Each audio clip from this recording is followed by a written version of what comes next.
पवन सिंह ज्योति के भाई को यानी विक्रांत सिंह को देने वाले हैं बहुत बड़ा मौका। जाने क्या है वो पूरा मामला, जानने के लिए आप वीडियो को पूरा देखें और वीडियो को लाइक कमेंट करना बिल्कुल ना भूलें। सब्सक्राइब करिए हमारे चैनल भोजपुरी फ्रेम के और पाई भोजपुरी के सारा खबर सबसे पहले। और भैया सब्सक्राइब कर बिल्कुल फ्री बा और घंटी के आइकन पे जरूर दबा दें, तभी हमारे न्यूज सबसे पहले आप देख पाए।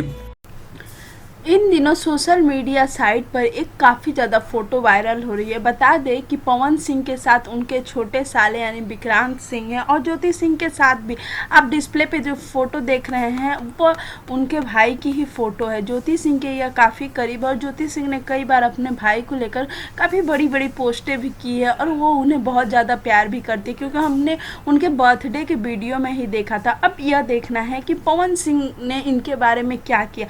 बता दें कि कुछ सुनने में यह आ रहा है कि पवन सिंह की फिल्म जो शपथ आने वाली है उसमें जो पवन सिंह के यंग का किरदार है वह निभाने वाले हैं ज्योति सिंह के भाई विक्रांत सिंह। अभी इस बात पे पूरी तरह से पुष्टि नहीं हो पाई है, लेकिन जहाँ तक खबर आ रही है यह पता चला है कि इस फिल्म में अहम भूमिका होने वाली है उनकी। पहली बार ऐसा नहीं होगा कि पवन सिंह किसी को मौका नहीं दे रहे हैं। पवन सिंह ने अपने छोटे भाई यानी चाचा के लड़के के लिए भी काफ़ी कुछ किया है और उनकी फिल्में भी आने वाली हैं, लोग उसकी चर्चा भी कर रहे हैं। लेकिन अब यह देखना है कि ज्योति के आंखों के तारे कितना कमाल करते हैं। भोजपुरी के ऐसे ही न्यूज़ को पाने के लिए आप हमारे चैनल को जरूर सब्सक्राइब करें, लाइक करें और बेल आइकन को जरूर क्लिक करें। वीडियो को पवन सिंह के सभी फैंस के साथ ज़्यादा से ज़्यादा शेयर करें।